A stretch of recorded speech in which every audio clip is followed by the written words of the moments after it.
let's put this to bed. I, in fact, can confirm I am not secretly married. Was there anything else that came through? I haven't stolen Delilah and made her go through a forced custody arrangement. No. And the dummy fairy did come and it hasn't worked out as well as I thought it would. So, like, that's also not the big news. All right, let's put everyone out of their misery. But the big news is... Hi, guys, and welcome back to another episode of Life Uncut. I'm Brittany. And I'm Laura. And wait, I really want to know who actually set their alarm to 5 a.m. this morning. Not me. We did say, if you listen to Ask Uncut, we did breadcrumb that we have some big news on today's episode.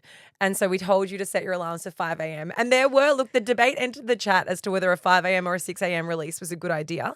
And a lot of you think 5 a.m. is the way to go. So it's the new lay of the land, everyone. Yeah, I will say, message received. Okay, 5 a.m. is the new time. We did not get a single message of someone saying, no, I prefer it released at 6. We did get many saying, please release it at 5 o'clock. Okay, so we do have some big news today to share.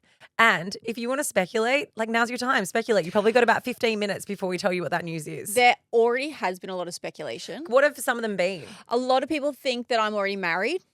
Oh. Yeah. A lot of people think that I got married secretly, which I understand why. Can I say not one person messaged me a speculation? Everyone messaged you or messaged Life Uncut, but no one speculated about me. Yep. They're like, Laura's hot mess. That bitch has got nothing going on. There were some tour speculations. I got a merch one. Yeah, merch new merch. speculations. All things that we should have done. Yeah, but unfortunately not. There were some speculations that I wasn't coming back from Italy. I got that. I got that I was one-way ticket. I wouldn't do that to you guys. I wouldn't be like, mate. Yeah, no, you'll get some probably warning. would, actually. You will get some warning. I don't doubt that it's going to happen though soon. I do understand why the speculation came that I was married. Firstly, I was trialing like what size wedding ring I wanted. So I was putting different bands on my engagement finger to see like what would fit and what looks good. And I was practicing and I forgot to take them off for a while. And some of you like Hawkeyes saw that I had another ring on. So I understand why it does look like I was wearing a wedding ring. Also, Ben's photos were inverted. You know how if you can take a photo, sometimes it flips it? So Ben wears a ring on his right hand, but it made it look like he had it on his left. So it did look like we ran away and eloped. Guys, we have a podcast. We would share with you everything. We don't keep any of our personal lives to ourselves. Like, don't. Also, my wedding is not a secret. Britt is not getting married without us telling you every single detail at some point. I don't think we're not going to tell you live because, you know. No. There's got to be some secrets, but they're always delayed secrets. We tell you very soon. But they're the speculations. So we are going to tell you in, what do you reckon, 20 minutes? Well, I don't know. We're like, who knows? Just keep listening, guys. Did you not get one speculation, Laura? Nothing about me. Nothing. People are like, no. What are they going to speculate about? People are like, Lola slept through the night. She slept in her own bed. Woo! The dummy fairy came back well. The only speculation I received was because I went to a wedding in New Zealand over the weekend and I got messages asking where Delilah was if both of us were away. I get that a lot That's too. the only speculation I received. I don't even think that's speculation. That's just pure concern. People are like, Delilah's only two mums in the world have left the country. I'll put your minds at ease. She was with my mum and then Britt came and picked her up. That was the only kind of, I got nothing as well. Are we the boring ones of this?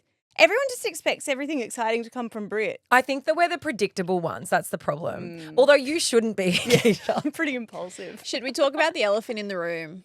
Yeah, okay, so look, before we do get to the big news we want to talk about, the toupee's taken over. You all know about the clip-in fringe. Keeshia is a big fan of the clip-in fringe. She vibed it on Vibes and Unsubscribe. She wears it often, and it is like... It's kind of like flirting with the person that you think you want to be, but you don't want to commit. So every so often, Keish comes in and it's a clip-in fringe day. Yeah. It's a really good if your hair is dirty. It's really good if, like me, I get Botox and I haven't had it for like 6 or 7 months. It covers the forehead. I just feel as though I feel a lot more creative and I kind of feel a bit more artsy. And I feel artsy. Yeah. Okay, every time you're wearing a clip-in fringe, you do look more like an art teacher. I will absolutely lean into that. Because she often wears overalls with the fringe. So we walk in today into the studio and there is Brittany Hockley, first proper record back from holidays in Italy, wearing a lovely red top, which does look very Italian. You could be in Positano right now with the most aggressive toupee clip-in fringe you have seen, and it looks great. Calling it a toupee. It's a wispy fringe. You're making me feel like great. Donald Trump. It's not a toupee. She's also orange. So.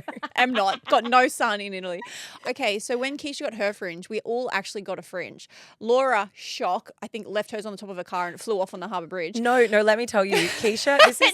Nessie's in the corner laughing. She knows it's true. Everything ends up on your car flying off. Do you know what actually happened? Keeshia handed me the clip-in fringe and like the reason why I'll never do a clip-in fringe is because like in the morning I have a shower, I get ready for work and I do one hairstyle, which is slicked back. I was going to say you with a slick back and the fringe would not work. That's it. That's all I do. So like the effort that I would have to do to make sure that I had dried, neat hair in order to do the fringe is a level of effort I don't have and can't comprehend. But Keeshia gave me the fringe.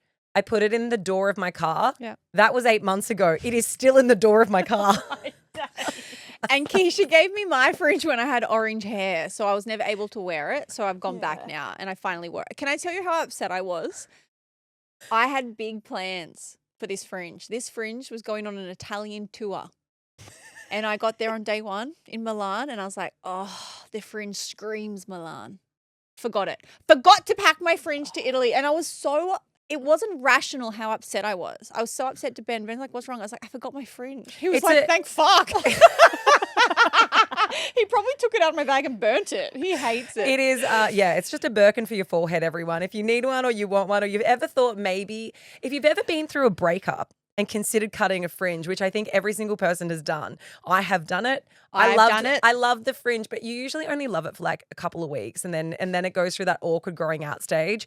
There is a company, we'll tag it because like I said, Keisha's vibed it before, who make these great clip-in fringes. I am yet to be converted and I do feel like this is going to be the time when I was coming to the studio wearing Crocs and you guys were all like, you're a fucking loser. And then within 6 months you were all wearing Crocs. So I know that in 6 months' time I'm going to come in with a fringe and I'll eat my own shit. The thing I'm irrationally upset about is that I think your fringe looks so much better than my fringe. I think you look so good with it. Don't talk like that. Keeshia. You look great too. Do you want to keep complimenting each other and I'll leave? But in all honesty, Our big news is that Britt and I are now in a romantic relationship.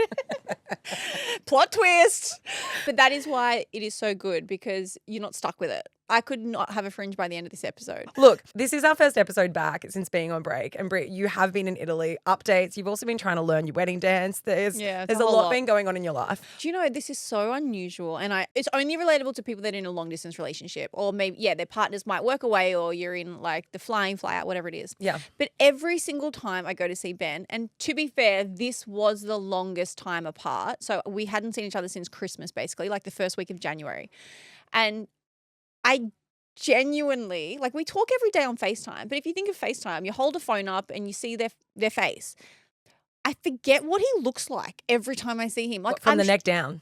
Yep, I'm shocked every time. Like I'm literally taken aback. I get out of the car and I'm like, oh my God, I forget what you look like. I forget how tall you are. I forget how you feel. I forget, like, it's like rediscovering each other again every time. I'm not mad about it, but it always takes me by surprise where I'm like, oh, that's right. Like, you're a real human that I can touch because I feel like I'm in a relationship with an AI robot half the time. I'm like, can we have sex? I don't know. But he's changed. Like, it's really weird. I think when you're seeing someone every day, you don't notice changes. And then, but totally. So he plays for this new team in Italy now. And for anyone that doesn't know football, the team he's in now or the league he's in is like one of the best leagues in the world. It is so professional and so strict. I don't know if strict's the word, but it's just different to anything he's ever done. So the training is so intense like and everything's are so higher. serious. Yeah. And so he trains so much more than ever. And he's always been very dedicated. But you should see the Kardashian booty on this guy. I have never seen a squat booty because he has to work out. He got so a BBL as well. Bro, it's all I could look at. I was like, let me feel that. And it was like I could put a drink on it. He's got this huge muscly bubble butt thing. And I'm like, I love what is happening. But it's just such a weird concept to I don't know how to explain it. I don't know if I'm explaining it right, but to look at someone that I'm getting married to him. Like I love him and I'm rediscovering him every time. You It's literally walked in and said, Ben has a massive ass. You're like, Yeah. he's got a huge butt. It is. You're like, and in the best possible way. No, it's but great. you're It's like, great. I don't know where it came from. Should we get Ben to do that photo shoot that Kim Kardashian did with the champagne glass on his butt? You know how it's like squirting over her head? Yeah. Kim Kardashian's such a chameleon though. Like going from having like, She you know, is. a little butt shelf to having no butt. Like, and I feel like it just happens so rapidly. To be Good on fair, her. And in reverse. I don't reckon that photo of her with the champagne on the butt, that has to have been like enhanced. Oh, it was. Yeah. Of course. Yeah. Everything Oh, they do is enhanced. it was. They are enhanced. There's been that was unpacked in 2020. Okay, moving forward. Come to Life Uncut for the hot new news, breaking news. I reckon that was edited. Anyway, so I have a feeling. well, I didn't want to call someone out without knowing for sure. That's how I am, you know. Brittany's really abreast of all the pop culture here. Defamation laws in Australia are really strict. So Brit stupid. just wanted to absolutely make sure. Allegedly, Kim Kardashian's butt in that photo was enhanced. Do you like the dump truck ass? No, yeah, we had amazing sex. So, That wasn't the question. It's powerful. well, it is funny because I think everyone thinks that when you're in a long distance relationship, that when you see each other again, that it's just like intense, so much sex every single day. It's absolutely not. Like the first 2 days are fire flame, and then you just go back to normal life. Yeah. And then you get thrush. and No, I you don't. get a I'm not a break. I'm not a thrush getter. Like I don't frequently get thrush, so I don't get thrush. I didn't get it, no. But you just go back to normal sex like every couple of days, and because it's normal life, right? Like you're tired, you're jet lagged, you're training. But the first sex was reminiscent of the first time we ever met. You know how I said it was like Hollywood movie sex on our first night stand? It was like picking up. I had somewhere to sit, sat on his butt, like he just put me on his shelf.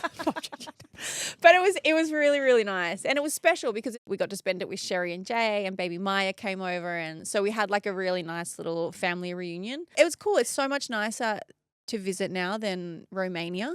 Yeah. Like when I was in Romania, it was really hard because I didn't feel like I could walk around by myself when Ben's away or working. I didn't feel safe a lot of the time. And in Italy, it was just different. I was very comfortable exploring on my own and just going to restaurants and cafes on my own and doing things like that. So I hope he stays there more long term. I could see myself there more than I could see myself in Romania. Like I was never going to live with Dracula ever. What happens with his contracts now? So he is obviously on a short-term contract Yeah. in Italy. When is the contract period and what is the hopes? Is it so that next Yeah. year he gets a long-term one and is based in Italy? Yeah, so the decision basically will be this June, July. So that's when every transfer window for every footballer is. And that is when he will hopefully sign, hopefully a long-term contract where he is. But if not, wherever he goes will be the next big contract. So that is the decision where we both want to make sure that I could be happy to be there. Because obviously hopefully we'll have a family in the coming years, and I want to make sure that it's somewhere that I would want to be. But also he's not going to sign somewhere like, for example, Romania, where it's a place that you didn't feel as though it could be home for you as well. Yeah, it's a joint decision this time. Yeah. Obviously, it's what's best for his career. Like his career is important, but family is important as well. And you feeling safe as well. Feeling safe, Yeah. wanting to visit, you know, it's obviously an expensive relationship. I don't want to have to travel the whole time. Like we want to spend more time together and less time traveling. So where he moves is like the biggest decision we will make. Yeah, so this is a really big year for us. Big decisions. Obviously getting married, choosing what last name I'm going to have, and choosing where Ben's going to spend the next couple of years. What have you guys been up to? That's very exciting. I went to New Zealand over our little break for actually two of my wonderful friends' weddings. We went and spent some time in Queenstown and in Wanaka. But I want to ask you guys, because something happened on our way to the airport, and I think it was one of those moments where I had that realization. You know how with a lot of things, it's like one person in the relationship is A and the other person in the relationship is B, and they always end up together. I have never had content blow up in the same way. So Matt and I made a reel quite a while ago, and it was like the two types of people when it comes to a dishwasher. So the people who like stack a dishwasher perfectly, which is Matt. Like Matt does the dishwasher like it's a game of Tetris. Yeah. It is immaculate. Scandinavian architect. Yeah, and then there's me, and I just kind of throw it all in, and it gets washed. Every so often there's a bowl flipped up the wrong way. You just tip that one out, put it in the next cycle. I'm a thrower too. And Vanessa, who is our video editor, who also was my housemate for many years, is looking at me like, you fuckhead. I hate You haven't changed. She is looking at me like, I hate you and I hated living with you. The amount of passive-aggressive texts I would receive. No, but it's true. There's Hey guys, always... not sure who packed the dishwasher today, Laura. But if it was somebody, Laura. Do you know there was this one time when Ness just collected all of the empty toilet paper rolls that were in the bathroom and put them in my bed, I think. Guys, Brilliant. the number That's of not times... even passive aggressive. That's full out aggressive, and I love it. No, when I go to Laura's house, still now I have to bring my own toilet paper because you will go into the toilet. There's never toilet paper in our house. There is never toilet paper anywhere. I'm like, how is there a house of 5 people here? What are you wiping your butts with? No, do you know why? Because there is toilet paper. It's just in the cupboard. But we have 2 kids and also Matt. So like none of them replace the roll when the roll gets empty. So it's not until And you're neither do sitting you. you're sitting on the toilet. No, I do. I just don't go as often as they seem to. But it's not until I am sitting on the toilet and I'm like, there's no toilet paper here. I will shuffle across and go and get a roll. But the problem is I never take the cardboard empty roll off into the bin. I just kind of put it on the floor and then put the other one on. So look, I am part of the problem. I'm well aware. But anyway, there's 2 types of people who do things correctly and people who don't. And I fall into the don't. I think I fall into the don't in most things, although I do replace a toilet roll. But for us, it was Anzac Day, so it was Friday morning, and our flight was the really early one. So 6:15 was the time it took off. Check-in closes at 5:15, right? So we had a conversation the night before, and it was the whole, like, what time do we need to set the alarm? Yeah, how long do we need to get there? How long does it- Yeah. International flight. And I was like, look, we don't live that far from the airport. You know, it's so early in the morning. There's not going to be traffic. The airport won't be busy. It'll be fine. So I I give myself just enough time, like not a minute more than what I think I need, because I value sleep and I want as much sleep as I possibly can get. So Friday morning comes around, the alarm goes off at 4, we get up, quick shower, get dressed, pack the last couple of things, go to order the Uber. It's Anzac Day. There's no Ubers. There weren't as many Ubers as I was expecting because people were getting them to dawn services. So that, and it was raining also, which I think increases people's likelihood to take an Uber rather than walk, right? So I was like, oh, okay, that's slightly concerning. Anyway, as the time's ticking along and we're still waiting, you know, trying to connect you to a driver, trying to connect you, my boyfriend was getting more and more and more stressed. And I just keep on going with the line like, it's fine. Oh my gosh, stop worrying. Like, it'll be fine. It'll be fine. We eventually get an Uber. We get to the airport. He is at the point where he is like heart palpitations. I can see the vein in his neck start pulsing. Like, he's really starting to freak out that we are not going to make check-in.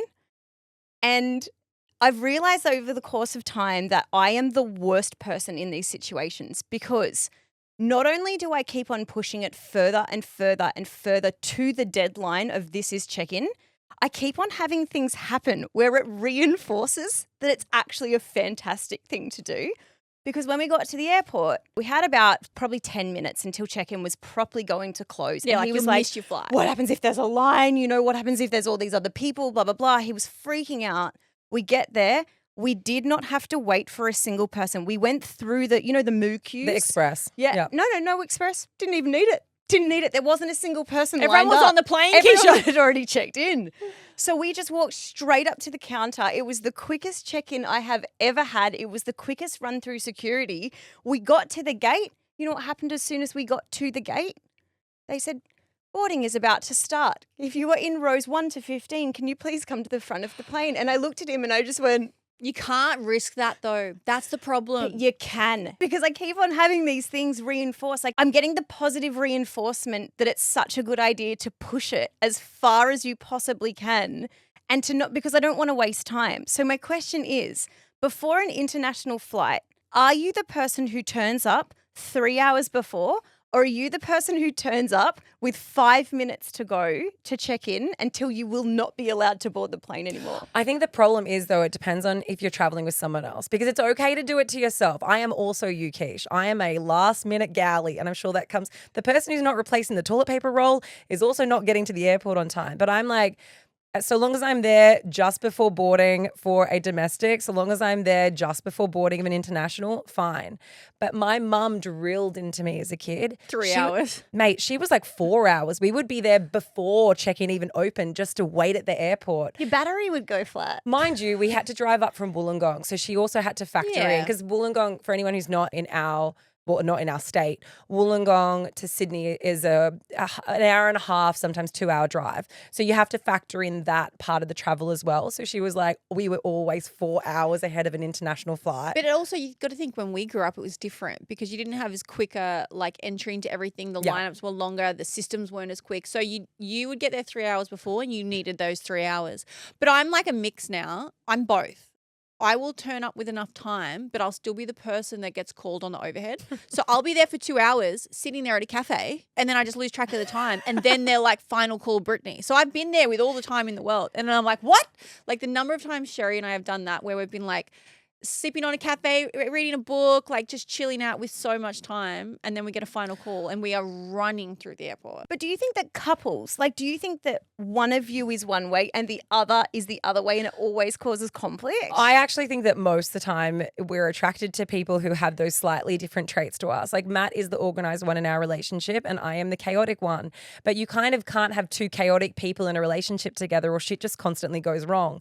And I think that is kind of a relatively normal relationship dynamic. It's not because I actually don't necessarily agree with the whole opposites attract, but I think we have complementary behaviors. Like you might have someone who's a little bit more risk-taking, a little bit more extroverted, or a little bit more conversational, and someone else who's a little bit more reserved, and those qualities work together.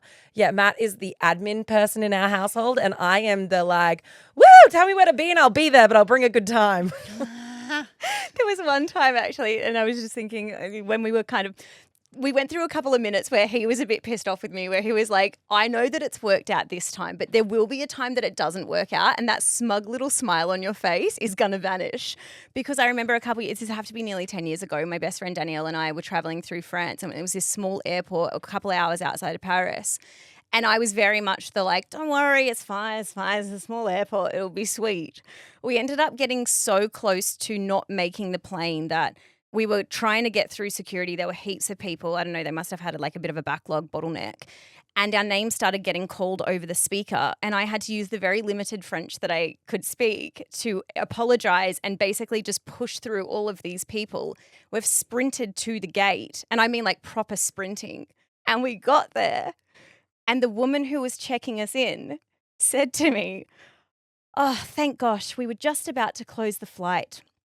Everyone has already taken their seat, so unfortunately we are going to have to upgrade you to business. It's like, as if that's unfortunate. You're like, oh, damn. The smile on my face as I turned to Danielle and she was like, don't fucking look at me. Like, you just caused the most stressful situation. We sat on the plane, I'm still smirking away, and she was like, don't even talk to me until we land in Italy. Like, I can't wait till you miss a plane. I don't think that's ever going to happen to anybody else. And also the day will come. Tobin is right. Yeah. He is correct. The day will come where you'll miss a plane. Yeah, I've missed a plane.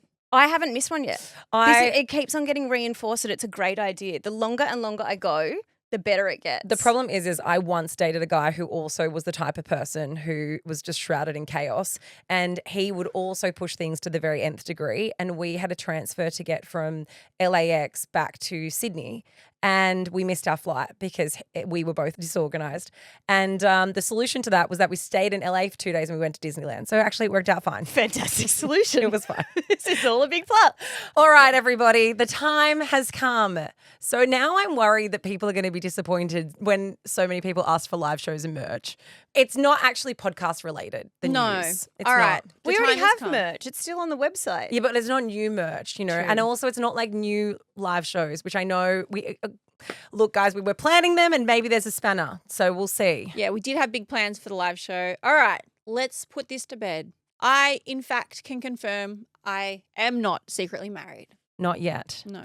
I can confirm that Britt and I are not entering a romantic relationship. I can also confirm that. What else can we not confirm or confirm that it's not happening?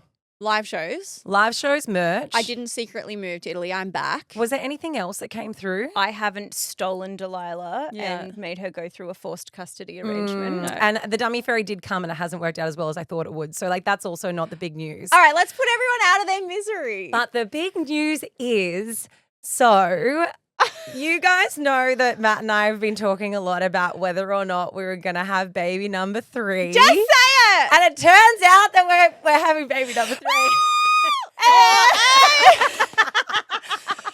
my thing's not working. Yeah!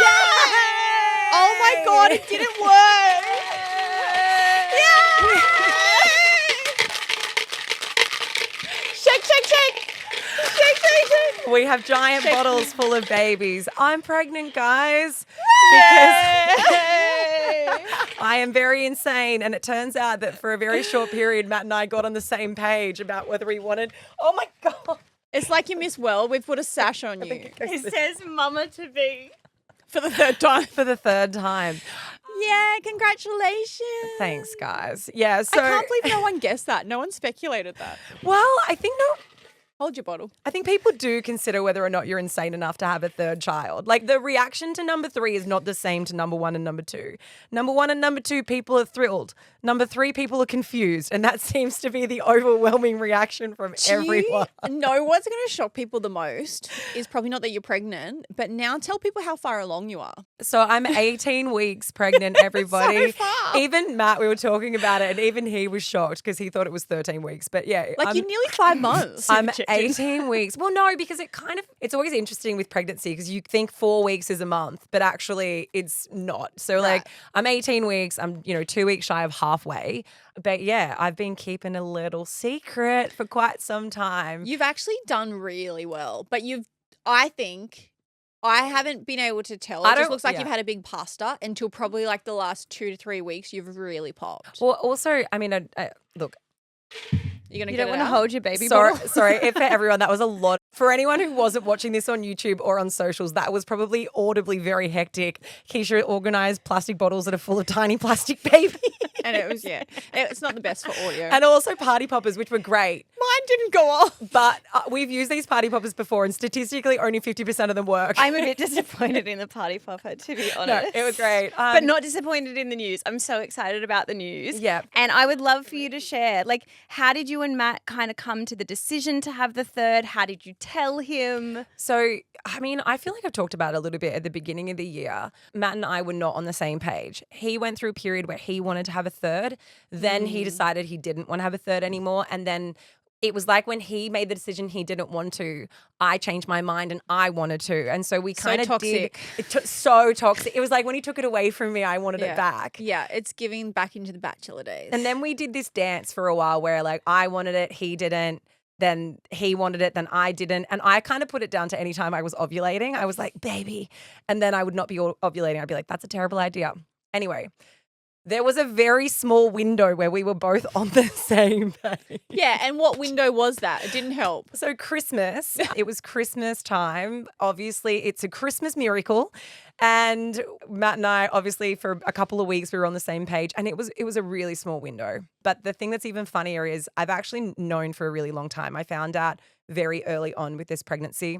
It wasn't because I had any pregnancy symptoms, but it was because one of my friends had made a comment that made me think, oh, maybe I'll just do a pregnancy test. So you guys all know that Matt went and he was in the jungle and he was doing I'm a Celebrity. So he had just left and it was 2 days after his phone had been taken away from him and he was non-contactable. I don't even know if you guys know this, actually. I don't think I've told you. I know this. I know this. I don't think I told you the specifics. So he'd had his phone taken off him. 2 days I'd been without being able to contact him, and I wasn't able to contact him the entire time that he was in the jungle.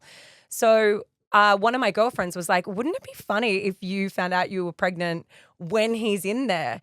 She didn't really know that we were trying. And I was like, that's actually a possibility. And I went and bought a 4-pack of pregnancy tests. And I went home and my sister-in-law, Kate, and my mother-in-law were downstairs taking care of the kids. We were going to have dinner together.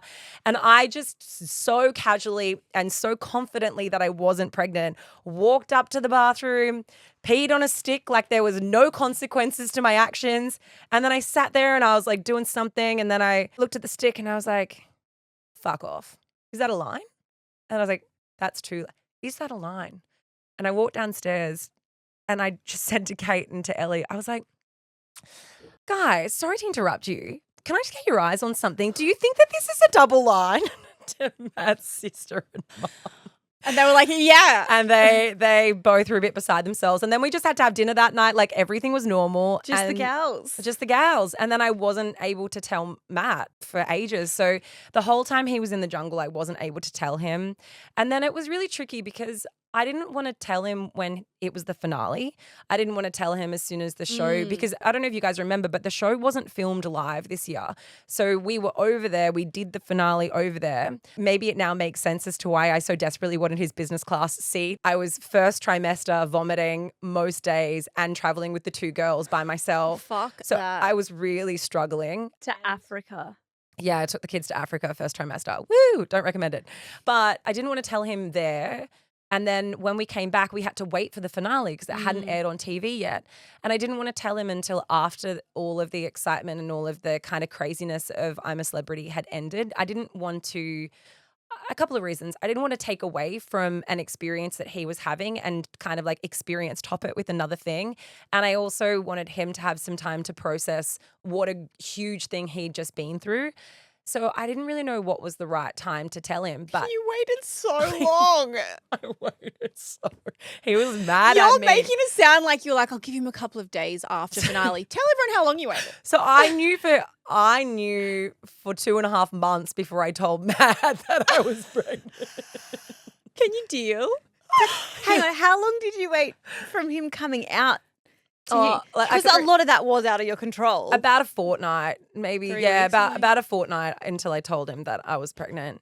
But it was tricky because he was not himself and he was having a bit of a hard time post Jungle, and he wasn't very happy. Like, I actually confirmed that. Like, we all saw Matt and he just didn't seem himself for a little bit. yeah, he was stressed and he was distracted. And I think anyone who's ever done a big experience like that, when you've put so much mental energy into one thing, you come out of it and you just spend all your time still thinking about the experience. And so I could tell that, yes, he was physically here, but his brain was still in the jungle. That's all he was thinking about.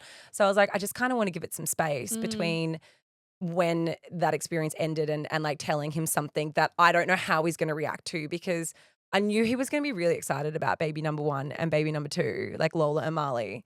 But then I kind of was a bit worried that maybe, because we had fluctuated so much on our plans as to whether we were going to or not going to, I was worried that he was at a point where it wasn't what he wanted. And so the reaction wasn't going to be as excited. Well, didn't he, I don't want to put words in your mouth, but just from what you've said, didn't something happen just before you told him where he was like, hey, thank God we decided not to have a baby? So it was only a couple of days after like it had finished in Africa. And Matt said, so I take it you're not pregnant. And that was how he framed it. And because I wanted to tell him in a way that was like a nice surprise, or like tell him in a way that Like a cute way. felt a bit more sentimental, I didn't know how to respond to it. And so obviously I lied and I was like, yeah, I mean, obviously. And then I doubled down really hard and I was like, because I've been thinking maybe it's not a great idea. She was trying to throw him off the scent. It just came out. And then he was like, yeah, I've also been thinking maybe it's not a good idea. And I was like, fuck, okay, now what do I do? Now what do I do? So that's why I had to wait a while, because I was like, I've got to try and tell him it was a good idea and get him back on board. So anyway, it was like a couple of weeks passed. By then, obviously, like his mum and his sister were both like, you have to tell Matt. And my sister also knew. So there were a couple of people in our immediate family that knew before him. And I ordered these scratchies online from Amazon. So I don't know if anyone's ever seen them. They're a gender reveal scratchy. Sorry, this is really uncomfortable. But your sash looks so good. My paper sash. Rattle the baby bottle. So I bought these scratchies online, and they're $100,000 scratchies. And one of the icons, you've got to scratch every single icon. And one of the icons says we're having a baby once you get to the icon. So how many icons are there? The problem is I bought the wrong one. He thought he got $100,000. Well, there are some scratchies on Amazon that are really good where you scratch them and it's just one big icon that says we're having a baby. This one was like 30 icons and you had to go looking for the we're having a baby one. And Matt has a very short attention span. So he got 3/4 of the way through it and he's like, this is the fucking worst scratch. He threw it away. And I was You're like, babe, it could be $100,000. Keep going. I was like, persevere, keep scratching. Keep scratching. And so that went on for a good 10 minutes of me telling him to keep scratching. He was just getting increasingly frustrated. That's quite anticlimactic, yeah. Eventually he saw that we're having a baby. I'll post the video for you guys because he just looks confused. But luckily one of his best friends, Josh, who was also the groomsman at our wedding, he was standing right next to Matt. And so Matt looks at it and he's like, what? And then you can tell that it's dawning on him that actually we're having a baby. Oh my God. And he hands it to Josh. And Josh's reaction is the reaction that you would expect from the dad. So Josh was stoked and that was really nice. And then You're like, thank you, Josh is the father now. yeah. And so Josh and I are having a baby.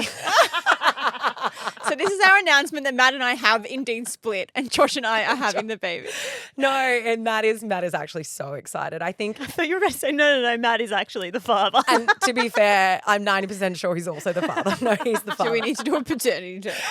But the thing is like, I think I just managed this in such a weird way. And I think off the back of it being I'm a celebrity and everything, it was just such a fucking whirlwind of a time that I feel bad for him because I think that his reaction wasn't how he actually feels. He just kind of got set up for a bit of emotional whiplash. It is so funny when you have to, and I think this has happened to so many people, when you've had to tell a white lie and then you get stuck in it and you've had to double down. So All of a sudden, weeks later, you've doubled down on this lie that like you're not pregnant when you're 4 months pregnant. It's such a weird thing to get stuck in where you're like, oh, I guess I got to commit now. No, Why? I was like 2.5 months pregnant. But yeah, it was like I'd already had scans and stuff. And like we were. The worst, he's like, yeah, I'm so glad you said that. I've been thinking about it too. I don't think we should do it. And you're like, fuck. So how does he feel now? He's really stoked. Yeah. He's really excited. But I don't know. I would love to know if anyone else who's had a third child felt like this. First child, we were so excited about. Like Marley, we were so excited. There was no concept of What's ahead? Yeah, I mean, we were definitely apprehensive and there was like, anxieties and fears and all those normal feelings that surround pregnancy. But we were like just really excited about being parents and like this new experience and chapter that we were entering together. And then Lola, when she was like, I was pregnant with Lola, it was the same excitement because Marley was such an easy baby. We always call her our unicorn baby because she always lulled us into this false sense of how parenting is just so easy. And so I had this same level of excitement around the time that I was pregnant with Lola. But then Lola was like a really quite challenging baby, like that first 6 weeks, especially. I've spoken about it before, but I didn't get any sleep. I slept with her strapped to me. Like it was a really, really challenging time for me. And it was a fucking wake up call around how hard parenting can be. And so I feel like I'm going into this one with more metered excitement. Like it's excitement. You're more aware of what it could be. Yeah, but it's like cusped with realism, and like a realistic perspective on parenting. So, and then I feel a little bit guilty because I'm like, well, am I supposed to have this like overwhelming, oh my God, the miracle of life? When actually I just kind of feel a bit more pragmatic about this pregnancy. It's a different feeling going from 2 to 3. But I think that's normal because your experience is different now. Like when you're going to have your first child, you don't have any other stresses at home. Now you're going into a third child with lived experience of both, of like an easy baby and a hard baby. You also know what it's like to not sleep. But now you're having a third baby with 2 other children that take your time. So I think it's probably normal for you to feel a bit of, I don't know if you're feeling anxiety. I don't know what you're feeling, but it's normal for it to be a different experience. It's like my rose-colored glasses around motherhood have been lifted. And I think also because we're going from having a 4 and a 5-year-old, no nappies, really self-sufficient, are able to do so much for themselves. We have great conversations. Lola's starting school next year. So like we're so out of the trenches of babydom. And you're going back. And now we're going all the way back. And it's interesting because people, like I said, people react really differently about the third. First and second, everyone's super excited. And third, especially a lot of other mums, their reaction is like, you're fucking crazy. I can't even comprehend having a third baby. And I'm not saying it's not common. Loads of people have 3 kids, but it's definitely not as common as what it used to be. And I think that the perception is not the same. And so people's reactions have been like, oh my God, so exciting, but you're insane. And so that also kind of changes your, I don't know, it casts like a little bit of doubt around like, was this a good idea? Are we crazy? Do you feel bad about that though? Like, is there, I guess these conversations come up every time we talk about any expectation that tend to be put on women. And it's like, this is supposed to be this really overjoyed and just the only thing you're ever supposed to feel in this moment is elation and gratitude and like this is the best thing that ever could have happened. And I think that we've come a long way in kind of talking about, we talk about things like gender disappointment now and like how sometimes when people have babies, they don't get that natural, and I'm putting that in quotation marks, connection with their baby for a couple of weeks or months. And like it's just not exactly what they expected it to be. Is there a part of you that feels like, oh, I'm not feeling how I may be supposed to feel? Yeah, and I definitely have had a few conversations with girlfriends about it that I feel a bit guilty that I don't have the same excitement as what I had for baby number 1 and baby number 2.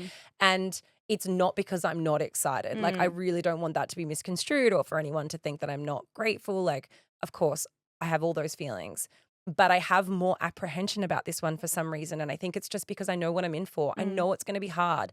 I've done it already. And it's not that it's not joyous and all the other fucking amazing things that motherhood is, but having really little babies is really challenging, and you give up a lot of yourself for that first year or 2 years, you know, to be there and to like just the constantness of carrying them around, of like constantly having to do everything for them because they can't do anything for themselves. There's so much joy in it, but it is a very selfless thing that you have to do. And I guess life has gotten easy over the past couple of years because we have moved out of those trenches, and I see it getting easier, and I see the kids autonomously playing together, and, you know, I'm able to go to the park now and still have a conversation with Matt, and, you know, we can sit down for dinner and talk to each other.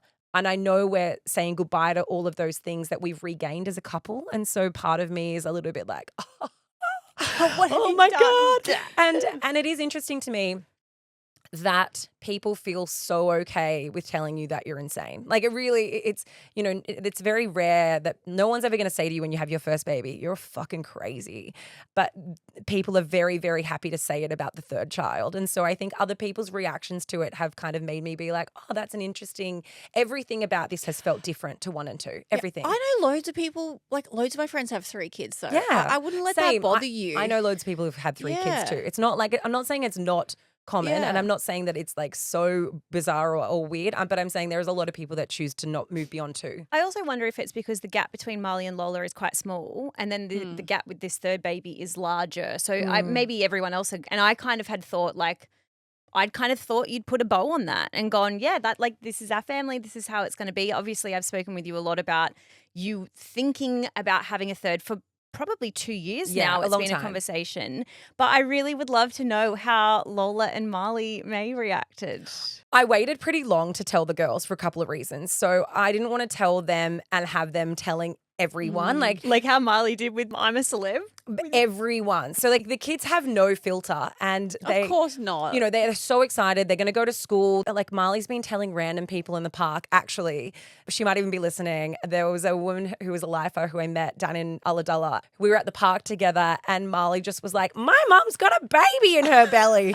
So my friend came up to me last week. I've told no one. Like I take this, you know, very seriously. My friend comes up to me and she goes, so I heard there's a baby. And I was like, sorry, what? Playing dumb. She's like, you know. And I was like, who? And they were like, Laura.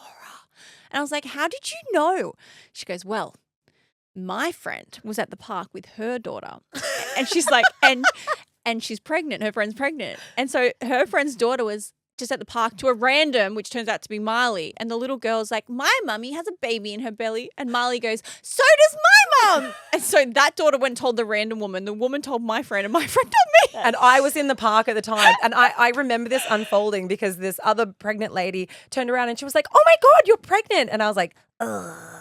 That reaction gives me the feeling that you might have a sneaking suspicion that you might know who I am. Yeah. But look, if it was ever going to get out to media, I know the leak came from Molly May. She was so excited. She told everyone. A rat. She literally called the Daily Mail and was like, my mum's having a baby, printed on page 1. That'll be 10K. So it's also the type of thing you don't want to tell her that it's this big secret because you don't want to make her feel as though it's not something to be super excited about, right? That's a hard situation to navigate. Totally. And also, so we told the girls, you know, Marley's a little bit older. She's been saying for ages that she wants a baby sister. Like she's been wanting like another sibling. Lola's not enough. She's like, I want a new one. Lola. Return, exchange. I knew that Lola wouldn't be excited. Like I knew that her first reaction wouldn't be excitement because you got to think about it as to how little kids comprehend stuff. Like Lola's initial comprehension of being like, oh, mummy's having a baby is I have to share mummy. And I'm like her favorite person in the world. She doesn't want to share me with anyone. If I'm like cuddling Marley, if I'm cuddling dad, like whatever, she gets super jealous. So I am a bit worried about how she's going to be when the baby comes along. But I also think it's going to be good for her because it's like a dog where you're like, I don't know how they're going to react. I don't know how she's going to, well, it's not like a child. So this is us telling the girls. Hopefully you can hear the reaction from both. Guess what mummy and daddy have to tell you. What? You have to guess. You have to guess. A monster truck. We're not getting a monster truck. Guess what we're going to get? A tree. Not getting a tree. Not getting a tree. Do you have any guesses, A Mum? table. We're not getting a table. A toy. We're not getting a toy. Well, kind of is a toy. There's no plastic. That's not something that's... What do you think we're getting, Marley? What do you think? Are you going to A have to cloud. A cloud. It's something very special. Something that you guys will get to give a cuddle to? A toy. No. A toy from the dinosaur. Okay, I'll give you a clue.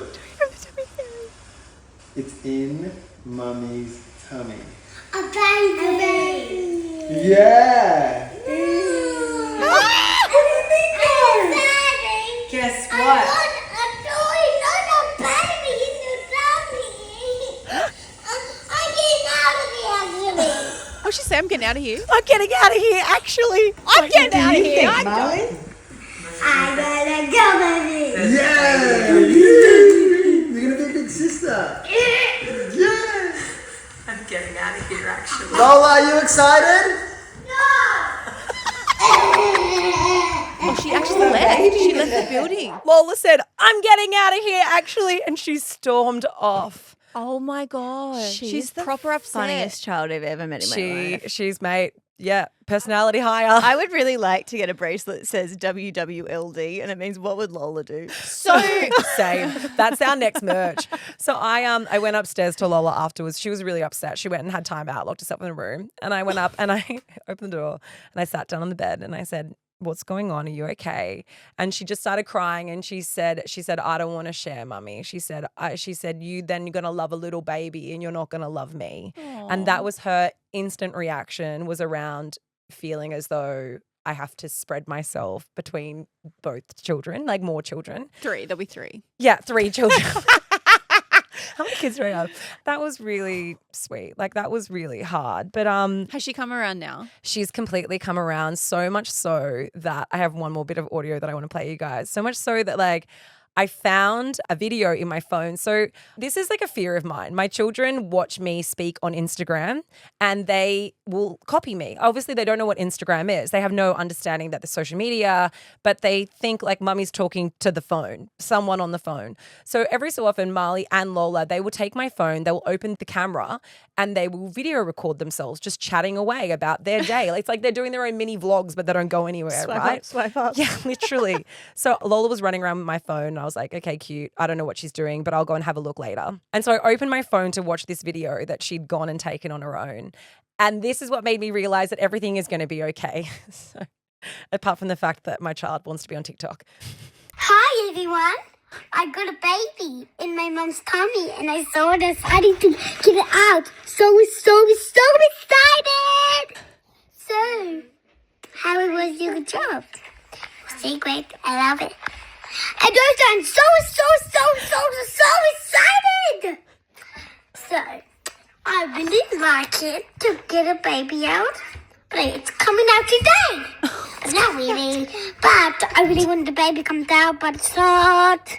When the baby comes out, but it's not coming out. It's not coming out. She sounds so But I really love it, but now I'm gone. I'm having trouble following, but I got that she's excited. She's excited. There's a baby in my tummy. It's coming out today, but not really. But Psych. it's coming out, but it's not yet, and it's gone. What I'm hearing is that there has been a shift, and There's it's been a gone from not being excited to being very, very excited. The kids are so stoked. They're both really excited. Marley wants it to be a boy. Lola wants it to be a girl. Oh, so someone's going to be disappointed. Someone's going to be disappointed. But I kind of wanted to have, I mean, we'll talk about gender in a bit, but I really wanted to talk about the other thing that happens when you have 3 kids, but you have 2 of the same gender, is that everyone expects you're going for a third for a boy. So everyone who I've spoken to is like, oh, what do you want, a boy?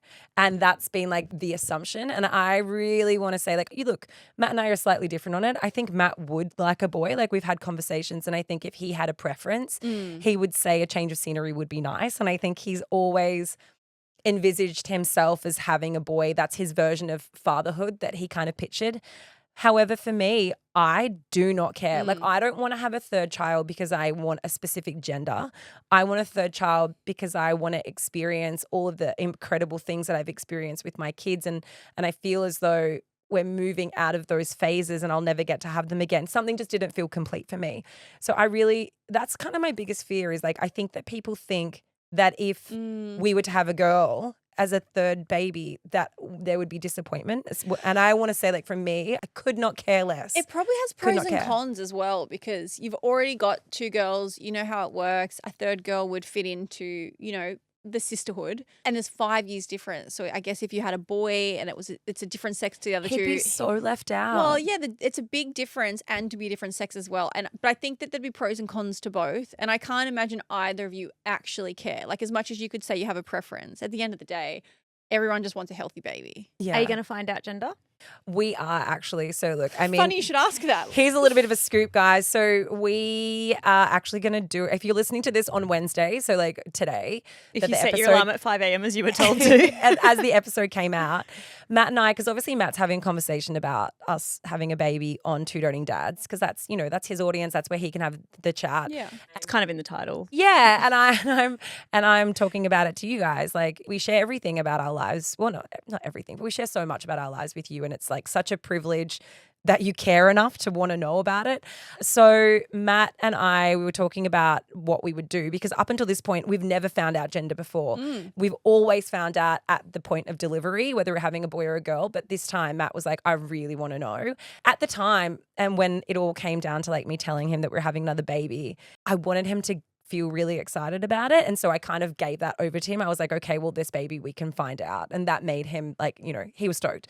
So we are actually going to do it this afternoon. You guys can listen if you want to. We're going to do it on the pickup at 3:00. Oh, so shit. we're going to do it on radio. I actually just got goosebumps this afternoon, and live on radio. We're going to find out you, me, and Matt. But also, if you don't listen to radio, don't worry. I'll just tell you next episode. It's fine. Or you can go onto my socials. I'll tell you there as well. I was about to say, I feel very privileged that I get to find out at the same time as you and Matt, but I was like, it's not a privilege. It's all of Australia's finding out at the same time. I was like, I'm so privileged. But you're in the room. You're in the room. So Yeah. we're gonna find out together, because, you know, obviously we will tell our family and stuff as well. But like, it didn't feel right to have the conversations in silos. So we were like, let's do it together. And you know what? It'll be fun. So we're gonna find out this afternoon. I feel so fucking weird about it. I would prefer not to find out. That would be my absolute Yeah. preference. I would love to I love the surprise. I Yeah. think it's such a special moment in birth, and I feel like it's the reward for the hard work is kind of how I felt, like finding out who this person was that's Yeah. been in me this whole time. Whereas like, I know it's important to Matt, so I'm happy to do it this time round. Yeah, and you got 2 surprises, so it's okay to I mean, do but one, also like- I've done every birth, so I feel funny that you'll probably continue to do the bird thing. I've done 100% of the birth so far, so I feel like that was mine to have, but you know, I'm happy to make the concession. I do feel like, because a lot of couples argue about if you want to find out, like when one person wants to and one person doesn't. I do think it always comes down to the fact that the mother gets to overrule and gets the final decision. 100%. Because you are the one sacrificing everything. You're carrying it, your body's changing, your hormones, you've got to breastfeed, it's got to come out of your vagina. Like, or the top, or the hood. well, you know what I mean? Like, it's all you. It is all you. So Yeah. at the end of the day, there isn't an argument. And also, speaking of that, like third pregnancy, all the things that you experience in first and second pregnancy just happen earlier. Like, your body changes so, well, for me anyway, I'm sure everyone's different, but your body changes so quickly. And like, all of the things that didn't hit me until I was like 24 weeks or 26 weeks with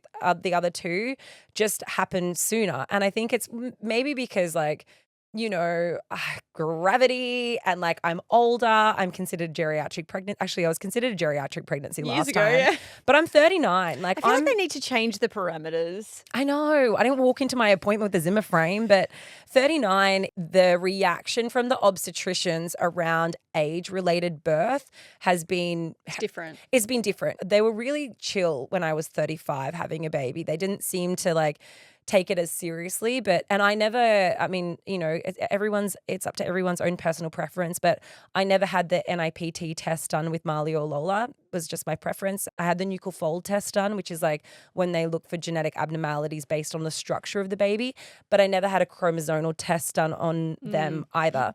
And this time it was really pushed as though it was something that was a priority. So I kind of felt like there's been more systems that have been put in place and been really kind of like, okay, you should do this to make sure that you're aware of like everything that's going on.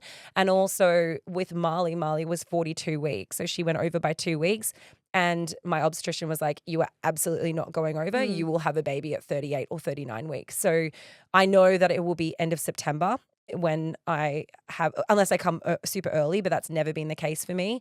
But I think as you get older and as you're having pregnancies as, 39, 40, whatever it looks like for you as an individual, they take it more seriously because there can be more complications that arise. Well, I mean, it's statistically proven that you do have more go wrong with babies as you get older, and that's why miscarriages increase. There's things just change, and it's not anything personal against somebody. It's just it's biology. It's just what happens. It's also with sperm as well. Like advancing paternal age is a risk factor for certain genetic conditions too, and no one ever fucking speaks about that. They only ever talk about the fact that as the woman gets older, there's all these complications. Totally. Do you know, it's so, look, I don't get all my information from social media, but I saw a reel recently which was all about like the epigenetic coding of male sperm and the impact that has on women.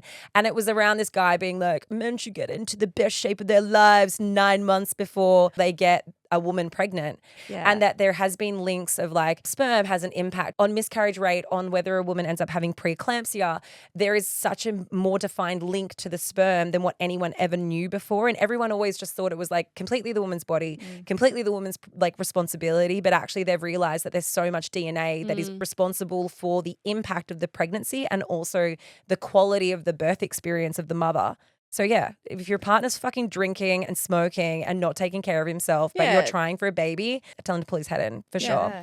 Actually, speaking about physical complications, the last episode that we released, you spoke about the fact that you had a cyst on the other side. You had the cyst first. Yeah. How did that impact? What came first, the chicken or the egg? Well, so the cyst, so the cyst was already there, and like I said, I've had it since September last year.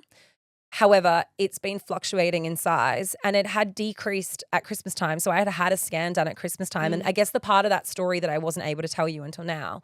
So I'd had this scan at Christmas time. It had decreased in size. And then after I found out I was pregnant, part of the reason why I wanted to do a pregnancy test was because I kind of felt a bit uncomfortable. But I didn't realize it was because my cyst was back and it was bigger than it had ever been. So what had actually happened is when I ovulated, the time that I ovulated and got pregnant from it, the ovulation bled straight into the cyst. And so it was a byproduct of getting pregnant. But the problem is that I now had like an 8.5 centimeter cyst that was just floating around at the same time that I had a developing baby, which can be okay for some people, or it can cause really bad complications if it doesn't resolve itself. But the issue around surgery, so if you have a really, really big cyst, often surgery is the option. The problem is that if you have gotten pregnant and that is your ovulating ovary, that ovary is responsible for creating the placenta and creating all of the things that the baby needs to be viable. So you can't just So they take can't it out. remove it until the end of second trimester. Oh, wow. That would have been so stressful. Yeah, and even then it's really complicated. So it added a layer of complication. Basically, the obstetrician was like, we can't do anything. You do just have to wait and see.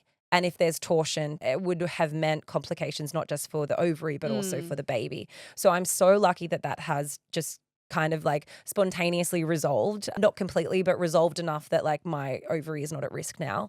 So it's something I'm going to have to deal with after the baby's born. And it might be something that they do in tandem depending on what happens. Like I might have the baby and then they might go and remove the cyst at the same time. Yeah. So we'll find Twins. out. Oh, one-stop shop. Twins. Yeah. Fucking snip down there, snip up here. I was like, can you give Do me the labiectomy. Literally, I was like, can you do the whole thing? And he was like, not until 6 months after. And I was like, And damn do it. the nose job while you're there. Fix the sinus. To be fair though, guys, this is too much information, but I'll tell you anyway. My vagina got so fat when I was pregnant with Lola. Like it was humongous. You've already told us that, so no one's shocked by that. Yeah. Is but it fat now? It's Got a fucking started. Little It started cushion down there. I'm only 18 weeks and it's already started. It's cushiony, it's like it just gets fat. It just gets huge. It's just swollen. It's like, I need some lymphatic drainage happening, but it just drains straight into my vulva. Can you get like a lymphatic vaginal massage? Is that a thing? I don't think I could walk in and specifically ask for it. I feel like the therapist might be a bit confused. I don't like, what are they, pelvic floor physios and stuff? I don't know. I don't think they massage the labia. We'll find out.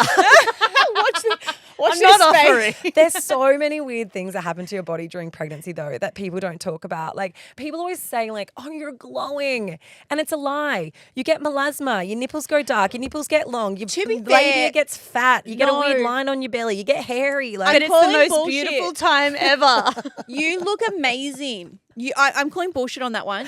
Before you even told us you were pregnant, I remember complimenting you so much. I was like, your skin is amazing. Babe, What did you do? I just thought you were tired. I had just had Profilo. I That's what it literally had was, just yeah. gotten around Botox and Profilo just before I got pregnant. Probably shouldn't say that, but I don't recommend it. It just worked out timing wise. Well, look, one of the only other things I really want to talk about is because you guys have kind of been along the pregnancy and pregnancy loss journey of mine over the last few years. And we've had a kind of like a pattern to our pregnancies thus far. We had pregnancy loss, then we had Marley. Yeah. I had another pregnancy loss, then we had Lola. And so I think it's actually taken me a really long time to get my head around that, you know, hopefully this one is going to stick. I really honestly think for a very long time, I just assumed that I would have a miscarriage this time around. Like before you got pregnant again. kind of Yeah. thing. And I think that that also is a reason why I don't think I felt the same level of excitement. You know, it's just, I think anytime you have a pregnancy after pregnancy loss in general, every time it kind of just erodes your sense of security in a pregnancy. Has that gone away now? And if it has, at what point did it go away? No, it doesn't ever completely go away for me, I don't Wow. think. Till the baby's born. Yeah, it really doesn't. And I feel a slight lack of attachment to my pregnancies in general. Even though I can say that there was excitement and everything else, I feel a lack of connection. I know that some mothers feel this real deep connection with their unborn child and seems like it's a beautiful experience. I feel a little bit alien to it. And I think that that might be mental self-preservation, that I'm like, okay, I know that this is a very real thing that I experience and have been through multiple times now. So like, we'll just get excited when we have a baby, you know? Yeah. And I can't feel it kicking yet. I can't feel much movement. I can feel some flutters and stuff, but I don't know. I think it's really just your brain goes into like, Protection. okay, yeah. And I think I am just naturally quite a realistic and pragmatic person at times. And so I'm like, okay, not going to be driven by the emotion, going to be driven by like the reality of the You've also- possibilities, you know? And you've had the lived experience. You can't, Yeah. when you've lived something and you know it can happen to you and you know how it feels, you can't just ignore it. Yeah. Like it's always going to be in the back of your mind. Absolutely. But anyway, guys, that was I don't know if there's much else to share. There is God, more. sorry. Can we be selfish and talk about us and tell everyone how What you does it told mean us? for the podcast? No. No, what does it mean for us? How did you tell us? How did I tell you guys? Look, there is actually a really big conversation that we want to have because obviously, Britt, it involves you heavily. Every other time I have been pregnant, and I mean miscarriages or pregnant and it's been a success, like the 4 times prior that I've been pregnant, Britt, you have known before I've told Matt. Yeah. Like I have told it's you crazy. first. Like I told Britt literally the day I found out, especially the baby after Marley, which was really close. Like I think I was pregnant like 10, 11 months after Marley was born. Like Yeah, it was same year. crazy close. Well, no, it was still pregnant same year with Lola, but this was like 3 months prior to Lola. Yeah.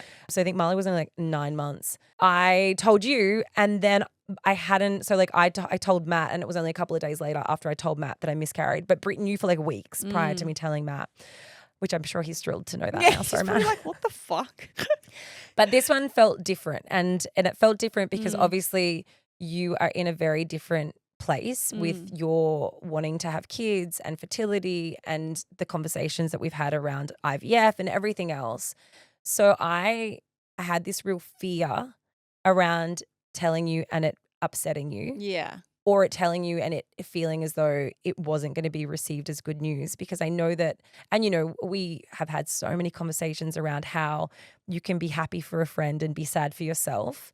And I guess I felt like this time it needed to be treated with more care and more consideration. Yeah, which is also a double-edged sword because it makes me appreciative that you would even consider that, but it makes me upset that you would think that it would not be received well, that I would not be happy for you. Like that to me makes me more upset to think that a friend can't share something, her happiness with you. You're still one of the first people I told. So it's not. No, but you know what I mean? It's a funny feeling because that upsets me more, being like, wow, I hate that my friends feel like I won't be able to separate those two. I think the difference in this is, and I know what you're saying, because often, for example, like if you have had pregnancy loss or you don't have a baby, you don't get invited to the baby showers, you don't get invited to the birthday parties, and people assume that they don't want to deal with your discomfort.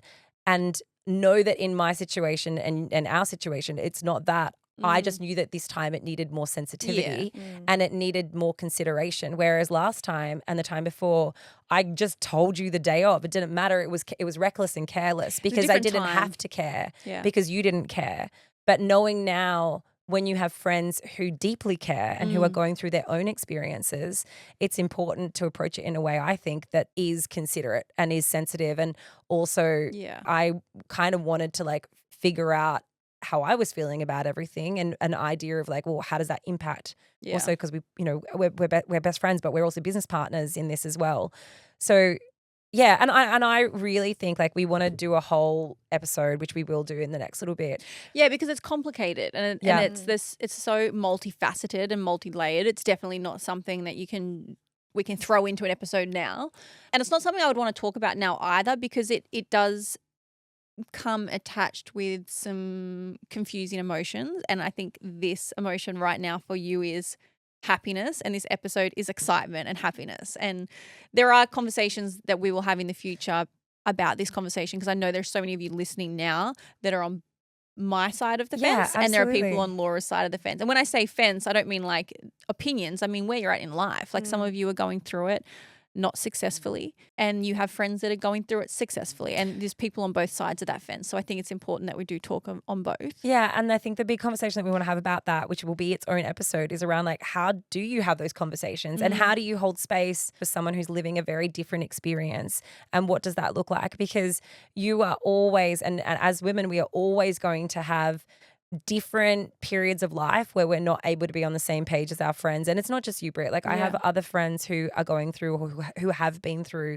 some really, really challenging fertility issues. And it feels different being like, hey, I know you're struggling with this, but I'm having my third. That feels careless and it feels like it's not very thoughtful. So like I guess we really wanted to have that conversation broader and be like, okay, well, how do you navigate this when you want to, talk about something that's so exciting for you, but also do it with care? And also the other side of the coin, I remember Chloe Fisher speaking with you guys about this, and Tanya Hennessy more recently on Life Uncut, is the emotions that the person who is receiving the information experiences as well, not in terms of like the complexity of it, in terms of the fact that they can feel really bad about how they actually feel in response to that. And The they don't- duality of it. Yeah, living with the duality. Perfect way to sum it up. I would love to kind of do a bit of a deep dive on that at some point. And like you guys said, another episode, and I think it will be really, really important conversation. It's also just the age we're at. It's so prevalent now because Totally. of the time frame we're at. So all of, when you said you've got a lot of other friends going through it, it's because that's where we're at in our life, like we're in our mid to late 30s, where it's, if people haven't had kids yet, now's the time they want it, but it's also now's the time that you realize that maybe you do have issues with falling pregnant, or in the last 18 weeks of me knowing that or 17 weeks that I've known that I'm pregnant, I've had friends who have had miscarriages. I've had a friend who's had a baby who has had and has been through some of the most challenging fertility issues I have ever known someone to experience. And so, I think that this pregnancy felt different for those reasons, because like my experience and my exposure to it is different now. Whereas like when I was 35, I was the first person that I knew that had a miscarriage. I didn't know anyone else. So like it's a very different experience. And I think like, that's why I say like it was more of a considered conversation this time, rather than it just being like a fuck, I'm pregnant, woo!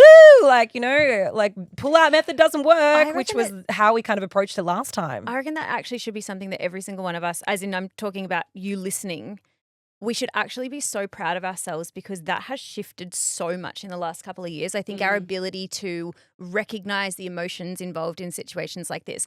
I now see when people have pregnancy announcements on social media that it's like, hey, I understand that this could be a really complicated thing for someone if you want to mute me. Like all of those types of things, I think we have actually come such a long way in being considerate of how other people experience it differently. And I think that's a really beautiful thing. Like we constantly talk about the ways in which society is fucked. And I think that is one of the best ways that we have actually evolved into being considerate. Yeah, completely.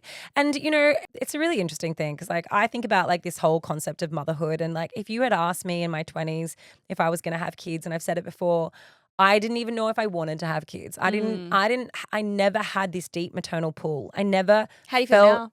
as though She's still figuring it out. I'm not sure. Yeah. I just never had it. I never had it. And it wasn't until I became a mum that I felt as though a door opened for me. And it is an experience that I have loved so deeply. And I love being a mum and I love my girls. And I know I complain on here about it sometimes, but like it's literally the best thing that ever fucking happened to me. And I guess for me, you hear so many horror stories about how hard parenting is. You hear and it had to happen. The pendulum had to swing so that women who were challenged by motherhood and who find it incredibly hard had a voice and felt comfort in that.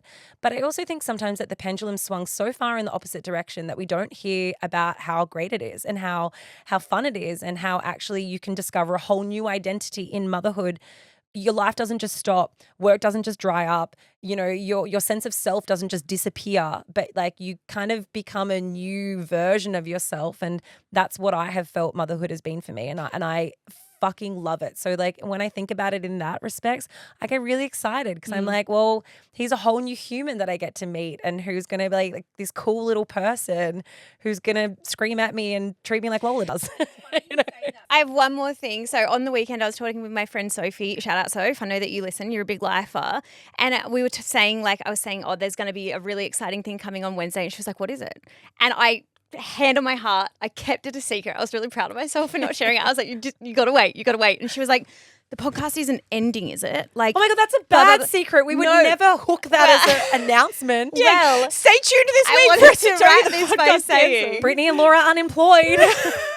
No, we need this job. Third baby, Life Uncut will not cease to exist. We are going to find ways to kind of navigate. We haven't planned that far ahead yet. Yes. It's going to continue. We just don't know what it's going to look like yet. Yes. There'll be some minor adjustments whilst the birthing in the early days, but like the podcast, we is will still live here. stream from the birth, so you guys are going to be a part of it. You guys are more concerned than I am. No, I'm not concerned about it at all. I actually am not concerned in the slightest. I wanted to put the listeners at ease so that they don't feel as though it's going anywhere. Oh my God, guys, I thrive in chaos. Throw more on my plate. No, look, you know, I've never taken maternity leave in the past. Like I have never taken time off. I had 2 weeks off for Lola and the podcast was back on. I do feel like it's going to be slightly more stressful than the other 2 times because there are 2 other children now. Like there's 3 children, but we're ready for that. It's actually, do you know what? I am the most supported that I have been this time. So the last 2 times it was COVID. There was no support. I had no childcare. I had nothing. And I still managed to do what I did. This time I live with Matt's mum. You know, we are very, very fortunate that we are able to afford child support. And, you know, both my other kids will be in school. I actually feel the most confident about going into this birth than what I did in the last time. And so, you know, obviously like I'll have a couple of weeks off. I'll have a baby. I'll come back and tell you about it. Like it's not, the podcast isn't going anywhere. Nothing else changes.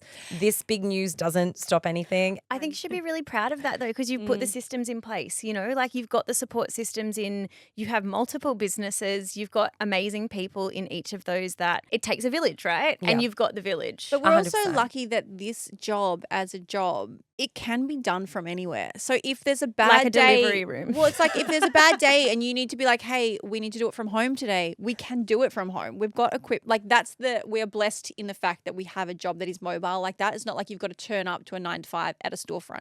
Obviously it's better here if you can come into a studio, but like we are very lucky that we can do this anywhere at any time. Let me know if you want me to podcast from the delivery suite because I'll do that for you guys. We are absolutely not If doing you that. want me to take live. if you want me to take a roadcaster in, because No. I'm going to be induced, so I'm going to have 6 hours of laying there with an epidural in my back. I'll tell you all about it, You guys. can get some audio content. We'll get Toblerone to do your epidural and it can be a whole family affair. Yeah, fuck it, I'll come in. Do you want to come I'll just in? podcast Q&A. from there.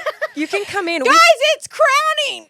This could be a podcasting first. We could literally podcast live from my birth. If you want to do it, I'm not scared. It's the third one. I don't care as much. I've always wanted to see just how long the long labia is, so I will come in to do it. The first 2 felt really special. The third one, I'm like, I've done this twice now. This is an old roadie. I'm going to cough that baby out. If So Matt- I'll podcast it live. If Matt will let me come in, I will come in and podcast. Do we need live. to have these kind of mics or do I have to just put one of the lapel mics on? No, Like- you don't have to hold. You can have a lapel. You can have. imagine one of us standing there with one of the mics that you hold, like a boom mic. They're too echoey. I hate those. Anyway, guys, look. Oh, I love that. That's the problem. The mic's too echoey. No, we're happy for you. We are so Congratulations. thrilled for you. Yeah, we've got another little team member joining. Next year's tour bus for Life Uncut's going to need some extra baby seats. But make sure you guys tune in to the pickup this afternoon because we're doing the live gender reveal. We're going to find out what baby you've had. And if you're listening to this late, you'll already know. Yeah, if you're listening to this late, just go to my Instagram. You'll probably know anyway. Guys, thank you so much. I am so excited. And so I love being able to share this stuff with you. We've shared everything along the way. And yeah, this is like the next chapter. I just Geriatric can't take you pregnancies. seriously Woo! with your Mama TV sash on. I feel like you're like world peace. That's what I feel like it's giving. Do you know what I'm devoted about? You know what I will say I'm devoted about? What? I was looking so forward to it and I was telling so many people. I actually said it to Keeshia. I said, I can't wait for the wedding. I was like, Laura is going to get lit before I knew I'm pregnant. I was like, Laura's going to be so litty at my wedding. I was like, she loves a margie. I've got margs on the menu for her. I fucking Brit love put a margarita. She put them on the cocktail For menu you. specifically for you. Because I hate them. Actually, fuck it. I'm taking them off. I'm calling my wedding planner. They're off. I'll show you. Can I just say, We'll get guys, margaritas. it is- Alcohol-free. I know. Make me a booze-free one. It's such a privilege to be able to share it with you guys. So thank you for always coming along for like the journey of what we experience in life. The journey and, of life. you know, and yeah, you guys have been there for all of it. So it means a lot. Keeshia, what's your belly again? If you have this early at my wedding and take away my limelight with a baby, I'm joking. Britt, if I have this baby early, it'll be very unwell. So I think that it's not about the limelight. It's probably about me being in the ICU ward. Okay, guys, it was a bad joke. Don't have to take it so seriously. All right, see ya.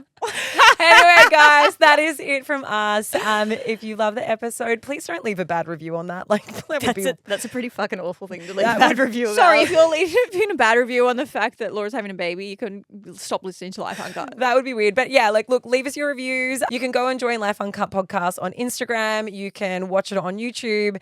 We also are on Spotify. You can put comments there. Like, literally, you can get us on all the channels. We're everywhere. Facebook discussion group. That's the big one. So if you're not following that, go and follow that. But also, can we just say, please go and we can see you guys watching YouTube. Hit subscribe and follow along with us because those videos are so good and we're going to be putting a lot more up there, like a lot more little shorts and snippets. So it's really important for the podcast too. If you go to YouTube, our channel, just Life Uncut Podcast, and actually hit like subscribe, that would mean the world to us. Yeah, and you know the drill. Tea mum, tea dad, tea dog, tea friends, and tell all your new babies. We're having a baby. We love it. Woo! Pew, pew, pew, pew, pew, pew, pew, pew.